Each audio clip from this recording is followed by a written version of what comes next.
Karena para pembesar sahabat tidak bisa menceritakan wajah Nabi Muhammad liqiyamil jalal biqulubihim, karena keagungan Allah menyelimuti hati mereka sehingga mereka seolah-olah ketutup, tidak bisa menggambarkan ketampanan wajah itu.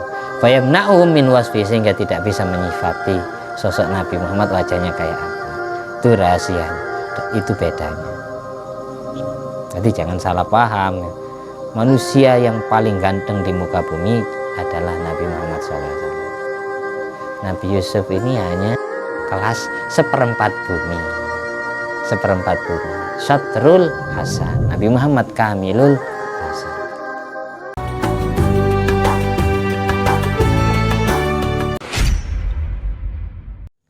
Assalamualaikum warahmatullahi wabarakatuh. Alhamdulillahirabbil alamin alladzi bi ni'mati tatimmu sholihat wa bi dzikri sulahai tatanazzalu rahmat wal barakat wassalatu wassalam ala sadat sayyidina maulana Muhammadin qutbil qadat wa ala alihi wa ashabi ala jumi zahirat amma ba'du. Allahumma sholli ala ruhi sayyidina Muhammadin fil arwah wa ala jasadi fil ajsad wa ala qabri fil kubur wa ala alihi washabihi wasallim. Rabbi shrah li sadri wa yassir li amri wa hlul 'uqdatam min lisani yafqahu qawli. Rabbi zidni ilma warzuqni fahma. Allahumma ftah alaina futuhal arifin waj'alna khalisatan liwajhikal karim. Allahumma rzuqna fahman nabiyyin wa ilhamal malaikatil muqarrabin. Allahumma nawwir qulubana bi nuri hidayatika kama nawwartal arda bi nuri syamsika. Rabbana anfa'na bima 'allamtana. Rabbi 'allimna alladhi yanfa'una. Rabbi faqihna wa faqih ahlana wa qarabatin wa ashabin lana fi dinina. Allahumma inna na'udzubika min ilmin la yanfa' wa qalbin la yakhsha wa amalin la yurfa' wa du'ain la yusma'. Allahumma salli ala sayyidina Muhammadin wa ala ali sayyidina Muhammad madanil judi wal karam manba'il ilmi wal hilmi wal hikam wa barik wa sallim walhamdulillahi rabbil alamin. Di malam hari ini kita meneruskan pembacaan tafsir surat Yusuf ayat 19 sampai ayat 20.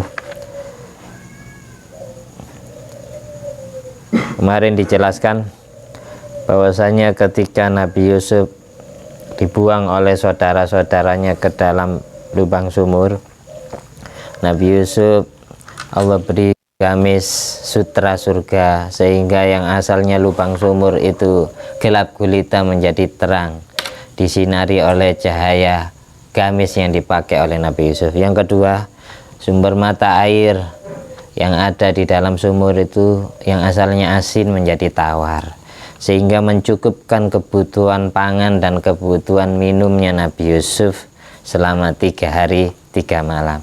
Memang diamnya Nabi Yusuf di dalam lubang sumur itu ada 2 versi ulama tafsir. Ada yang bilang cuma sehari, ada yang bilang 3 hari 3 malam. Yang bilang sehari jadi tidak butuh pangan, cukup minum air sumur, maka yunihi anit ta'am wasyarab, mencukupi kebutuhan pangan dan minum Nabi Yusuf.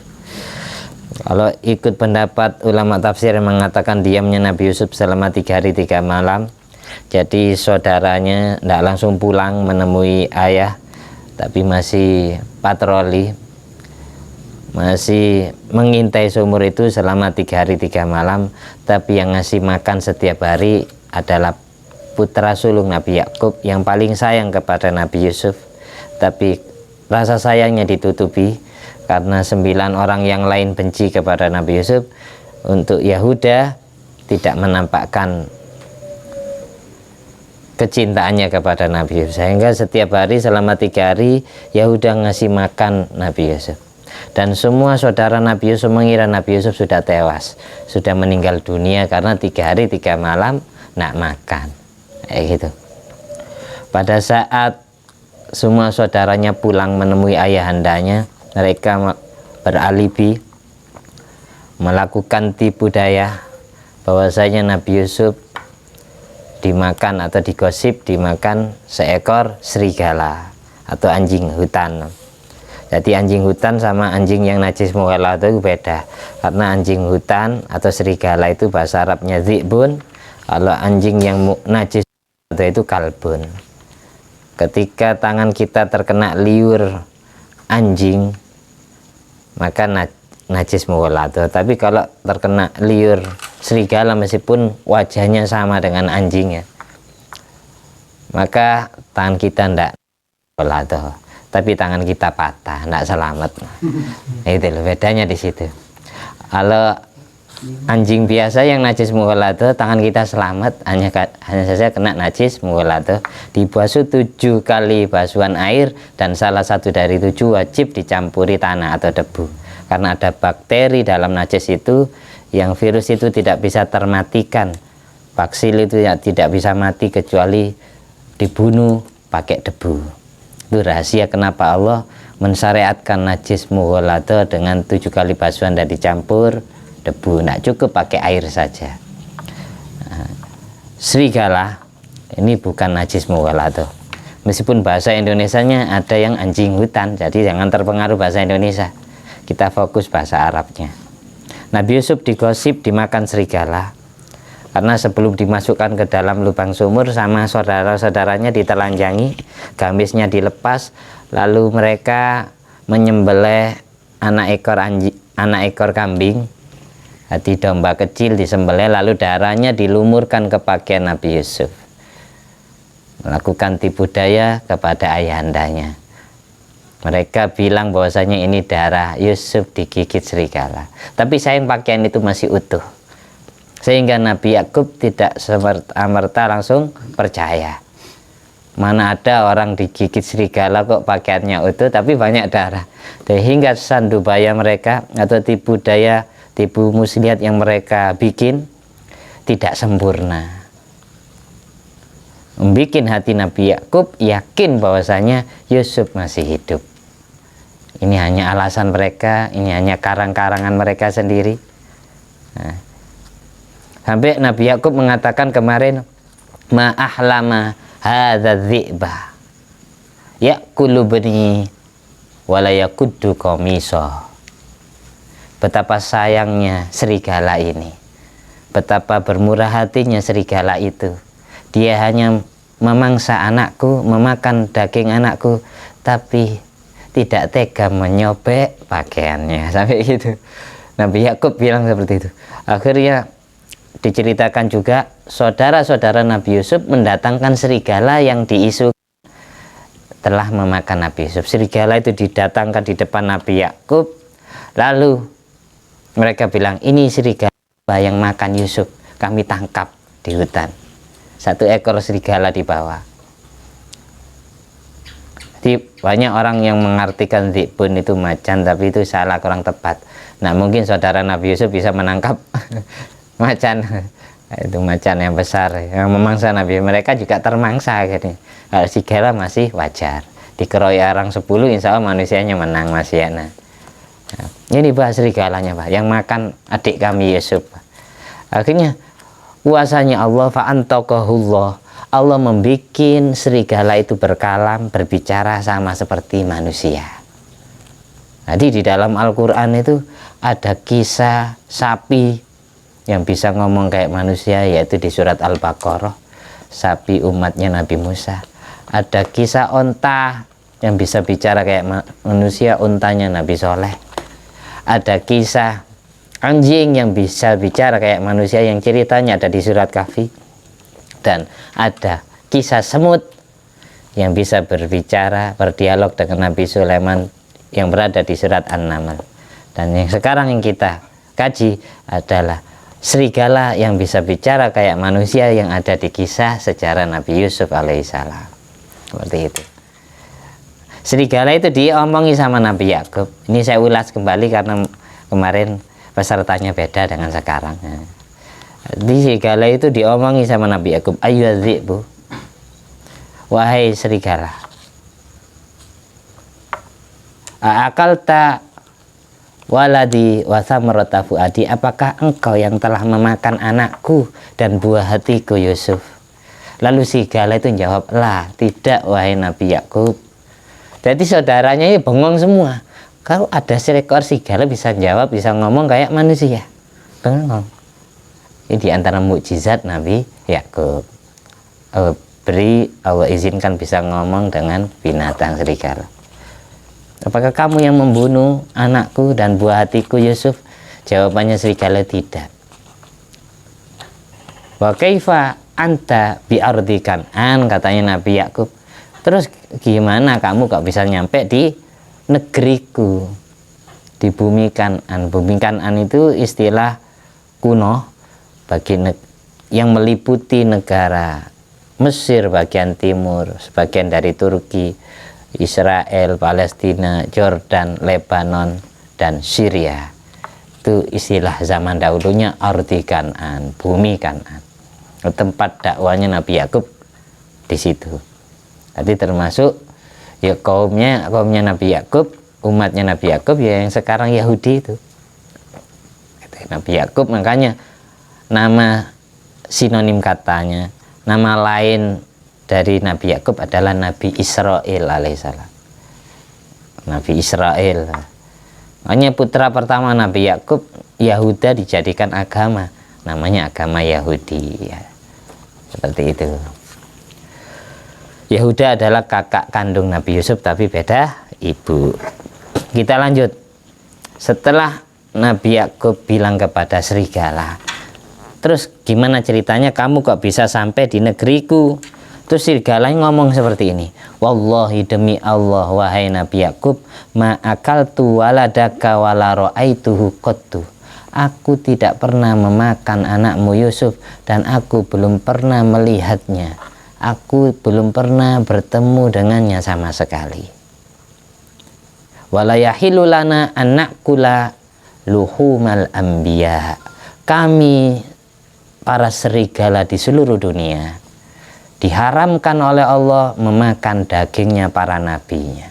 Yusuf itu akan jadi nabi. Kami tidak halal memakan darahnya para nabi. Itu katanya. Jadi serigala itu diharamkan oleh Allah untuk memakan dagingnya para nabi. 124.000 nabi itu ya tidak boleh, diharamkan. Tidak ada yang berani serigala yang memangsa. Setelah mendengar jawaban itu, jawaban dari serigala itu, Nabi Yakub akhirnya, terus kalau memang kamu tidak memakan anakku, kok bisa sampai di negeriku? Dia jawab, serigala itu, jitu li silaturrahim, aku datang untuk bersilaturahim. Fa akhazuni wa ataubi ilaik. Sementara anak-anakmu yang lain itu menyergapku dan menangkapku lalu dihadapkan kepadamu wahai Nabi Yakub. Dengan jawaban itu memastikan bahwasanya Nabi Yusuf masih selamat, masih hidup, masih sehat walafiat. Berarti Nabi Yusuf tidak dimakan serigala.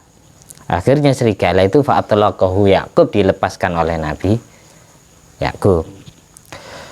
Kemudian di ayat 18 kemarin, setelah meyakini bahwasanya Yusuf masih sehat, Nabi Yakub bilang, qala sawwalat lakum anfusukum amran Allahul musta'anu ala. Bahkan telah menghias-hiasi kalian untuk mengarang tipu tentang Yusuf.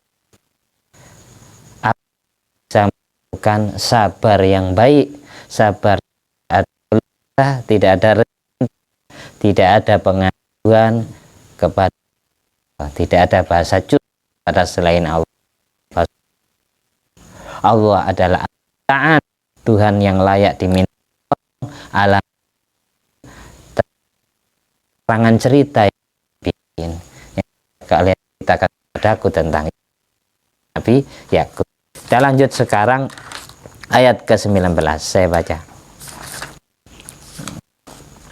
A'udzubillahi minasyaitonir rajim. Bismillahirrahmanirrahim. Waja'at sayyaratun fa'arsalu waridahum fa'adla dalwa. Ya bushra hadha gulam wa asarru bidha' wallahu alimun bima ya'malun. wa syarawhu bi thamanin bakhsin darahima ma'dudah wa kanu fihi minaz zahidin. Al-ayah. Wajaat telah datang sayyaratun para saudagar, para musafir-musafir yang berjalan min Madyan ila Misra, dari kota Madyan yang ada di Jordan menuju negeri Mesir. Tapi sayang mereka nyasar, tersesat di jalan, akhirnya mereka kehausan para musafir itu. Fanazalu qariban min jubbi Yusuf, sehingga mereka berteduh, mereka membuat kemah di sebuah tempat yang tidak jauh dari sumur pembuangan Nabi Yusuf alaihissalam. Karena mereka kehausan, fa arsalu waridahum, para musafir itu mengutus seseorang yang ditugaskan untuk mencarikan air, untuk menimbakan air dari sumur. Fa'adla dalwa, di saat orang yang disuruh untuk menimbakan air itu mengulurkan timbanya ke dalam sumur, fata'allaqa biha Yusuf fa'akhrajahu, Nabi Yusuf bergelantungan, gelandot ke timbanya, sehingga ditarik sama dia. Setelah nyampe di atas, fa'akhrajahu, akhirnya dia keluarkan Nabi Yusuf dari itu. Falamma ra'ahu, di saat si penimba ini namanya Malik bin Za'ar al-Khuzai, orang Madian. Kota Madian itu sekarang Yordania, tempat dakwanya Nabi Syu'aib, nabi-nabi Bani Israel. Para saudagar ini, para musafir ini kan bawa barang dagangan, mau dijual ke negeri Mesir.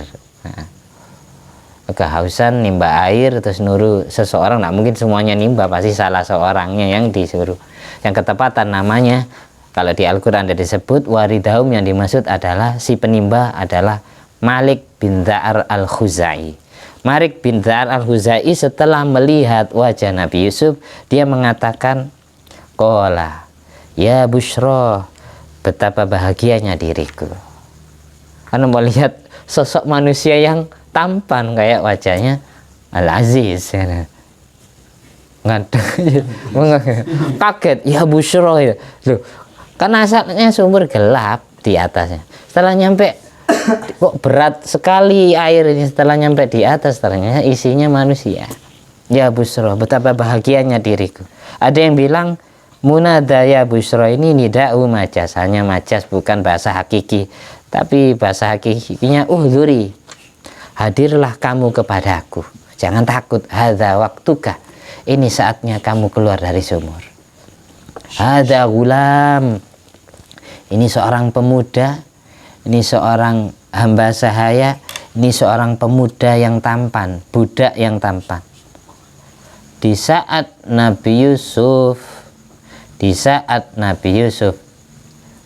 dibawa ke atas, dikeluarkan dari sumur, si Malik bin Za'ar al-Huzaiti meneriaki rekan-rekannya, ada budak ganteng di sini.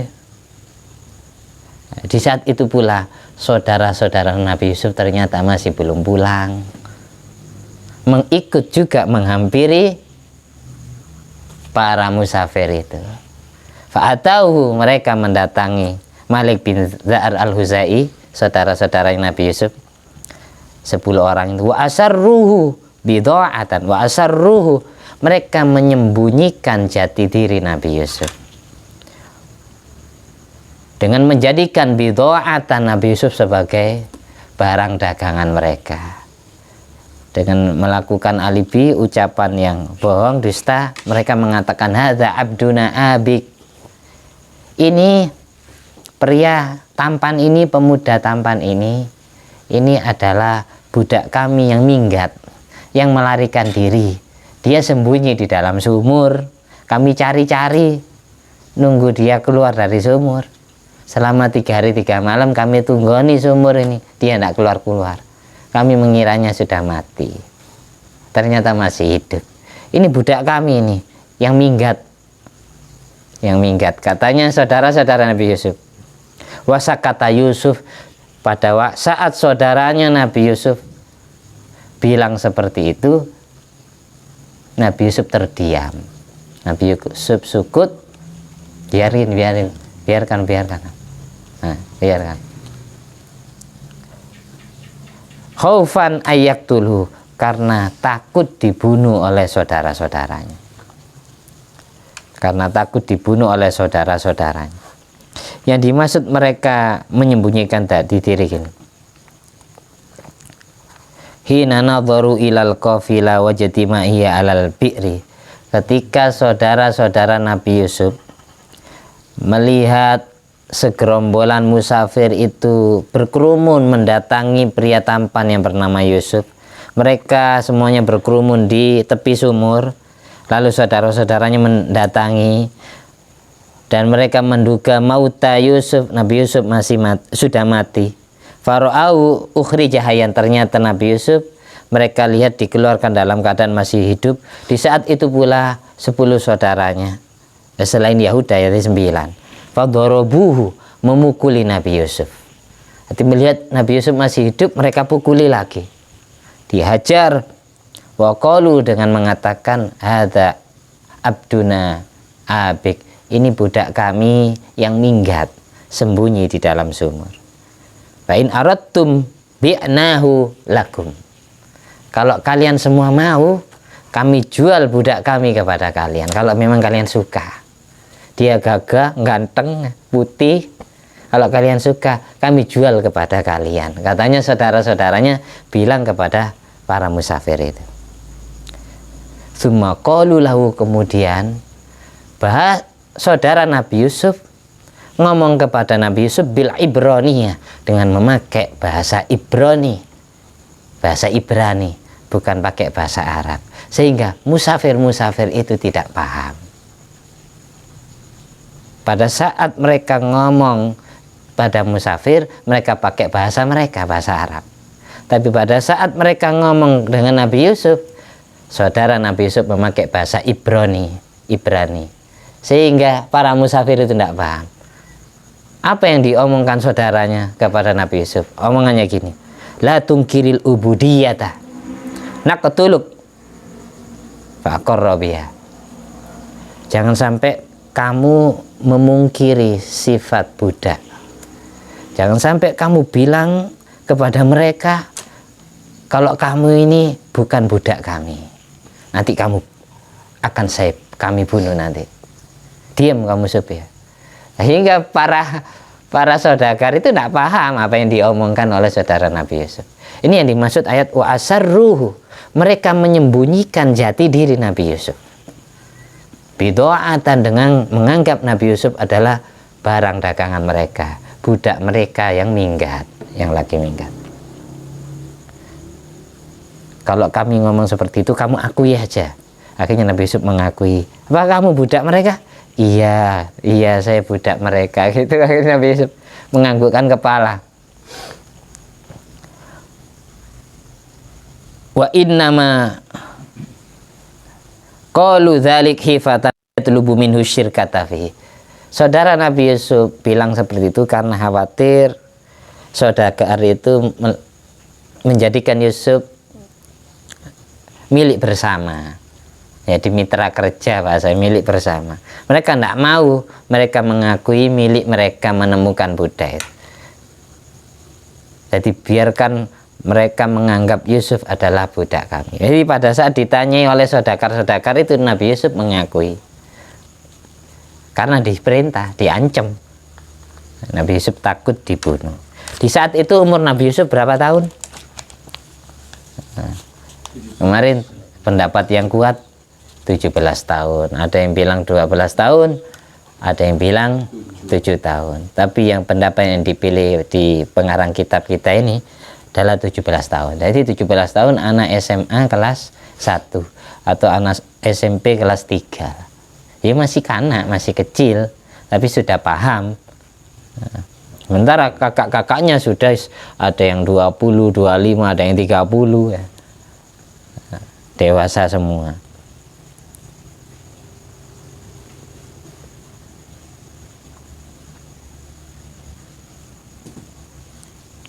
Akhirnya Nabi Yusuf alaihissalatu wassalam dibeli oleh si penimba air tadi. Siapa penimba air tadi? Malik bin Ta'ar al-Khuzai. Nabi Yusuf ini dibeli. Dengan perlakuan saudara Nabi Yusuf kepada Nabi Yusuf, Allah jawab di Al-Quran ayat 19, Allah tutup, wallahu alimum bima ya'lamun. Allah maha tahu dengan apa yang sudah diperbuat oleh saudara-saudara Nabi Yusuf. Jadi karena tanpa ada kejadian ini, mungkin takwil mimpi Nabi Yusuf tidak akan wujud dalam dunia yang nyata. Dari ayat ini mengajarkan, katanya Syekh Ahmad Shawi, hadza ta'limun minallah li ibadih, pengajaran dari Allah kepada hambanya, at-tafwid wa taslima lahu fi sya'ni ikhwati Yusuf, untuk memasrahkan penuh urusan saudara-saudara Nabi Yusuf kepada Allah. Jadi jangan sampai la tahuddo, janganlah sampai kalian semua masuk terjerumus fi sya'nihim bisu'in, melakukan suudzon kepada saudara-saudara Nabi Yusuf, karena mereka kelak akan Allah jadikan para nabi juga. Ada yang bilang Allah jadikan para wali setelah mereka bertobat. Yang awalnya dibikin jahat, kemudian tidak jarang para kekasih Allah yang dulunya preman terus tobat jadi wali, kan itu. Jadi minimal ikut pendapat yang mengatakan saudara Nabi Yusuf itu wali Allah. Tapi ada yang berpendapat saudara-saudara Nabi Yusuf semuanya 11 orang itu jadi nabi, tapi bukan rasul.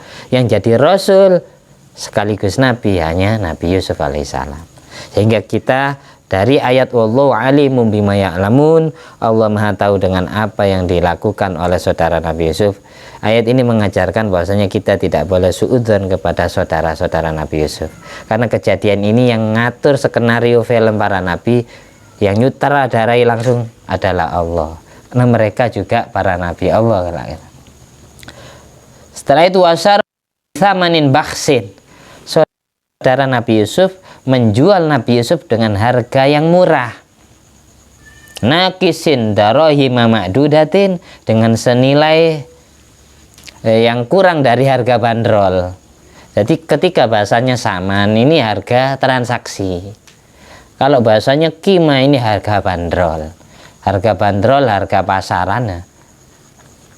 Harga bandrol itu lebih mahal dari harga transaksi biasanya. Jadi mereka menjual Nabi Yusuf dengan bisa manin baksin, dengan harga yang murah, harga yang kurang dari harga bandrolnya. Darohima ma'dudatin, dengan senilai hitungan dirham-dirham yang bisa dihitung. Dirham itu mata uang apa? Perak apa emas? Perak. Kalau mata uang emas itu dinar. Jadi kalau perak harganya lebih murah dari emas. Dijual berapa? Yang dimaksud darohima ma'dudatin di Al-Quran adalah isrina awis naini wa isrin. Ada yang bilang 20 dirham, ada yang bilang 22 dirham. Jadi murah nilainya, hanya dijual senilai mata uang perak. Wa kanu fihi minaz zahidin, saudara-saudara Nabi Yusuf termasuk orang-orang yang benci kepada Nabi Yusuf, sehingga menjual Nabi Yusuf dengan harga yang murah. Dijual kepada siapa tadi? Malik bin Ta'ar al-Khuzai. Dari kisah ini Nabi Yusuf ini sudah terpisah dari saudara-saudaranya. Jadi saat pertemuan yang akan datang, perjalanan Nabi Yusuf dengan bapak angkatnya dan ibu tirinya. Jadi sudah berpisah dengan saudara-saudaranya. Saudara-saudaranya setelah berpisah, mereka pulang menemui ayahandanya sebagaimana yang kita bahas tadi. Ya, saya kutip kembali, kemarin diceritakan ya, bahwasanya pada saat Nabi Yusuf ada di dalam sumur, sempat Nabi Yusuf mau kabur, tapi dilarang kabur sama malaikat Jibril. Malaikat Jibril mengatakan, kalau kamu pergi dari sumur Yusuf, kalau kamu pergi dari sumur, maka aku sedih. Idza kharajata istauhashtu, katanya malaikat Jibril alaihissalam. Malaikat Jibril setelah memakaikan pakaian gamis surga itu, sumur menjadi terang dan airnya menjadi tawar, sehingga bisa diminum sama Nabi Yusuf alaihissalam. Yusuf, jangan tinggalkan aku. Saya bertemu dengan kamu ini senang, bahagia. Kalau kamu pergi, kabur, ketika saudaranya lengah ya, penjaganya, saya sedih ditinggalkan kamu. Idza ra'ibta, kalau kamu ketakutan, takut, setiap kamu takut didolimi orang, dianiaya orang jahat, fakul, maka bacalah doa ini, katanya malaikat Jibril. Ya sharikha mustasrikhin, wa ya ghautsal mustaghithin, wa ya makrubin, faqad tara makani wa ta'lamu hali wa la yakhfa 'alaika syai'un min amri. Itu diapalkan. Setiap kita mendapatkan problematika kehidupan, setiap kita mendapatkan kesedihan, kita masalah rumit ya, baca doa itu secara mulut atau secara hati. Kita saat terdesak dibegal orang atau apa, dibaca, tolong kita, atau kita dihijabi. Pada saat Nabi baca doa ini, langsung fahafathu malaikat, para malaikat Allah menyelimuti Nabi Yusuf, membentengi Nabi Yusuf, dan Nabi Yusuf menjadi bahagia meskipun tinggal di dalam sumur bersama malaikat Jibril. Itu ini catatan penting juga. Nanti besok diterangkan siapa Malik bin Da'ar al-Huzaifi, apa hubungannya Malik bin Da'ar al-Huzai dengan Siti Zulaikha yang namanya sudah booming, wanita cantik rupawan. Itu nanti besok pertemuan yang akan datang. Sekarang kita fokus pembahasan ya Bushra. Kenapa Malik bin Da'ar al-Huzai ini sampai bahagia dan sampai bahasanya keperusut, kaget, orang refleks ya. Ya Bushra, betapa bahagianya diriku lihat orang seganteng itu keluar dari sumur, kaget ya, langsung refleks. Hadza waktuka, keluarlah kamu. Hadza gulam, keluarlah kamu. Ini ganteng. Dari bahasa ya Bushra ini, Nabi Muhammad SAW menceritakan bahwasanya li'annahu kana alaihi salam hasanal wajhi. Nabi Yusuf alaihissalam itu wajahnya memang ganteng, satu. Ini fisiknya Nabi Yusuf itu seperti satu. Yang kedua, ja'da sya'r, rambutnya itu andang-andang, katanya orang Jawa. Apa bahasa? Dikatakan lurus, tidak lurus ya, keribu ya, ada lurusnya, ada keriting-keritingnya, ganteng pokoknya. Itu yang kedua. Jadi rambut agak, terjemah keriting, agak andang, Jawa. Apa bahasa Indonesianya? Nah? Rambut bervolume. Rambutnya mengurai, berombak, mengurai ya, kayak enggak keriting pokoknya, tapi bagus rambutnya. Dohmal ainain, Nabi Yusuf itu lebar bola matanya, jadi bola matanya bundar gitu, besar. Dibayangkan Jis, kayak wajahku ya. Terus yang keempat, mustawil khilqah, mustawal khalqi, postur tubuhnya, penciptaannya itu sederhana, jejak, tegak. Jadi penciptaan Nabi Yusuf itu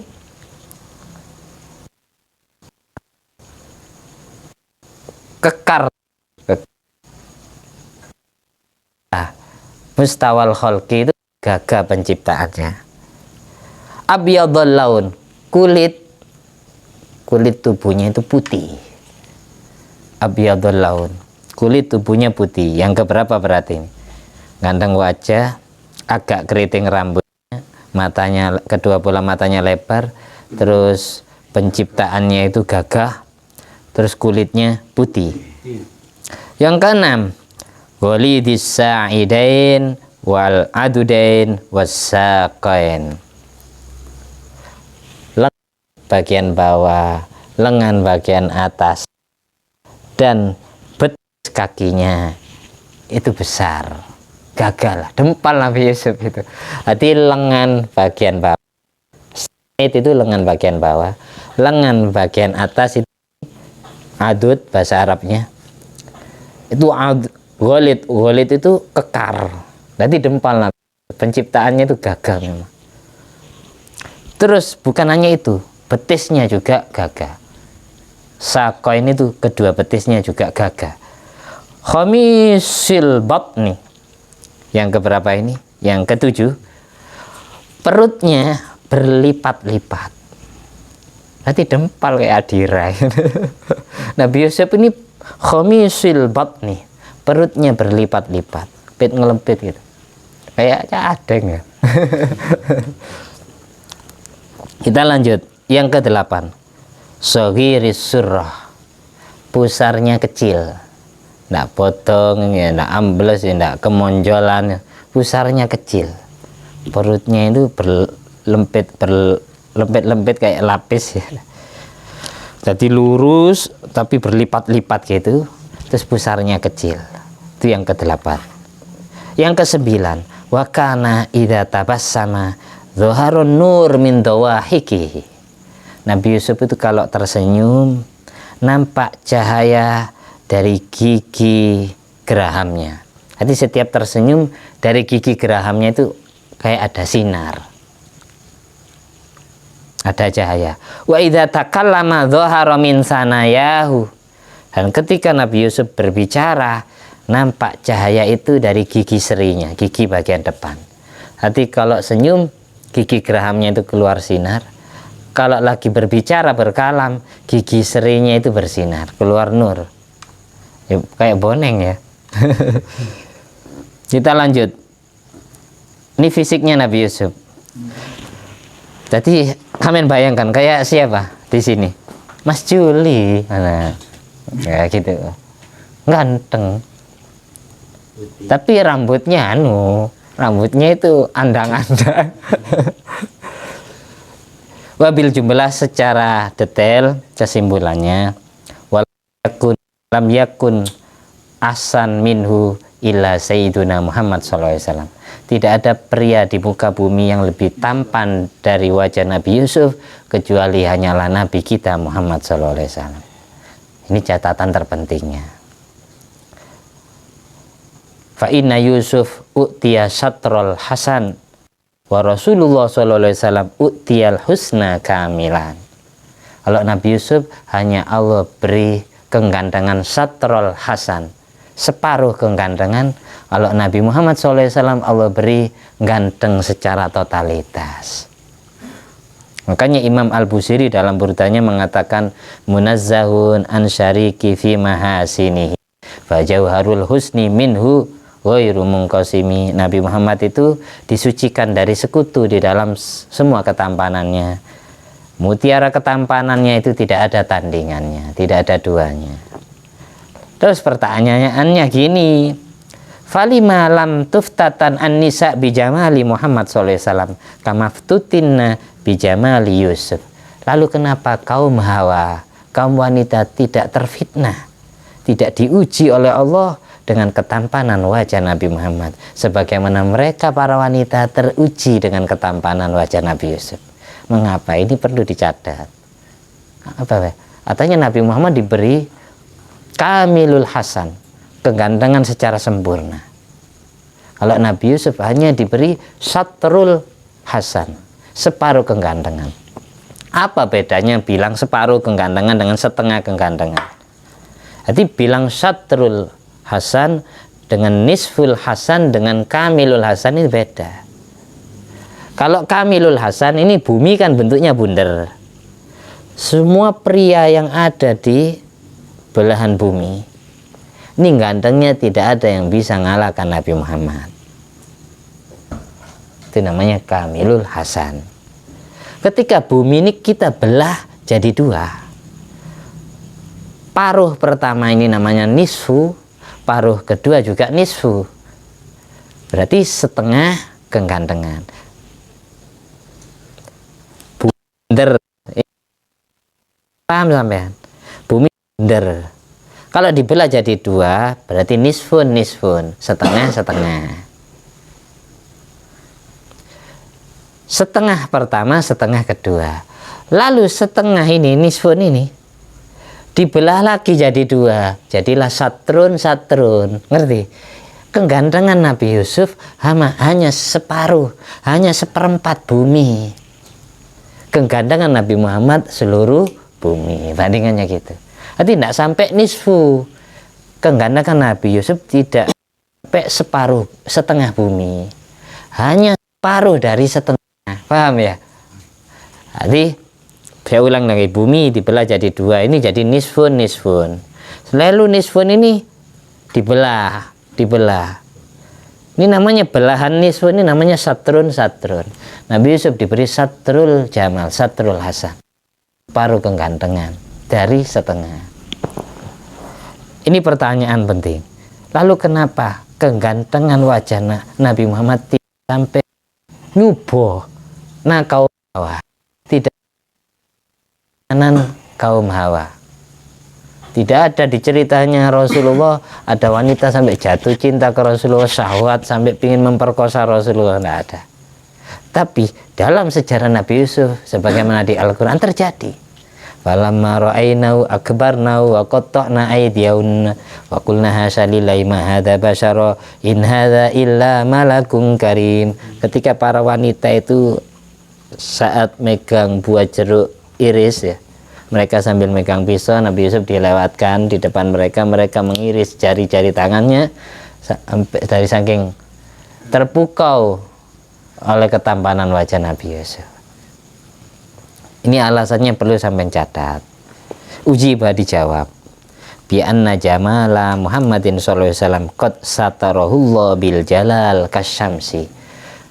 Ketampanan wajah Nabi Muhammad Allah tutup dengan sifat jalalnya Allah, sifat keagungan Allah.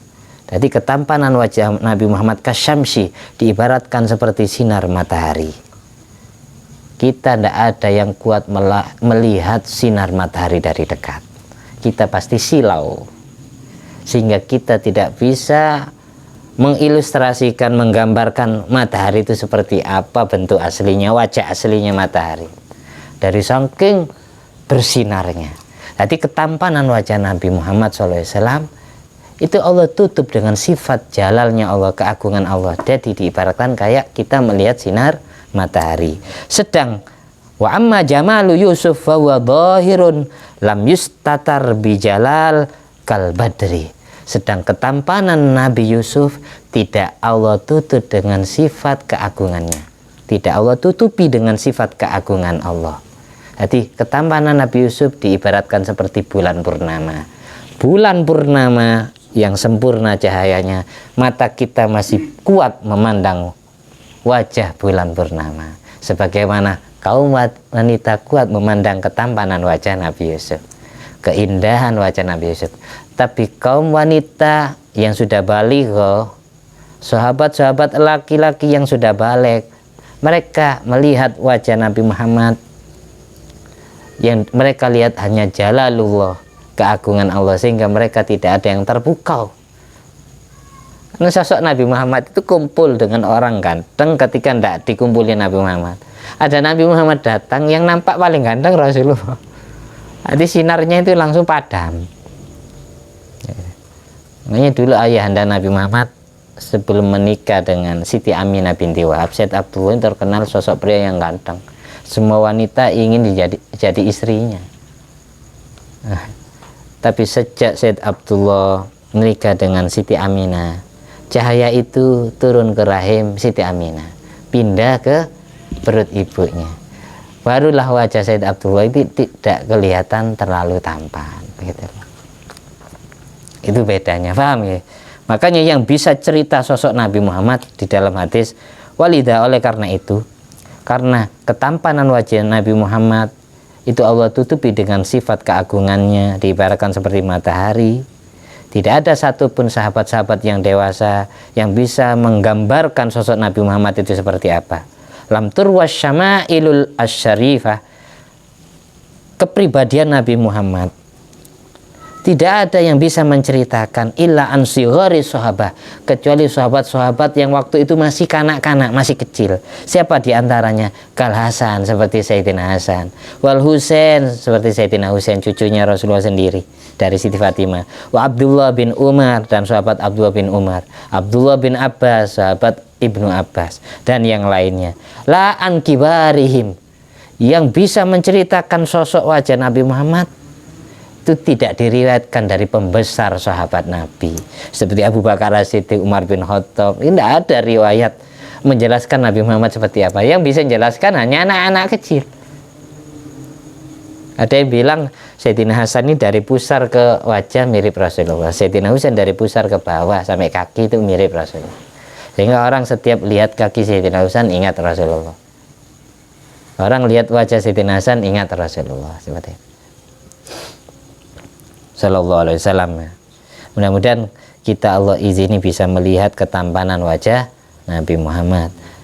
Dengan sholawat-sholawat kita yang kita baca bisa menerangi jasmani rohani kita, bisa menyinari mata kepala kita dan mata hati kita, sehingga Allah beri kekuatan bisa melihat keagungan, keindahan wajah Nabi Muhammad SAW.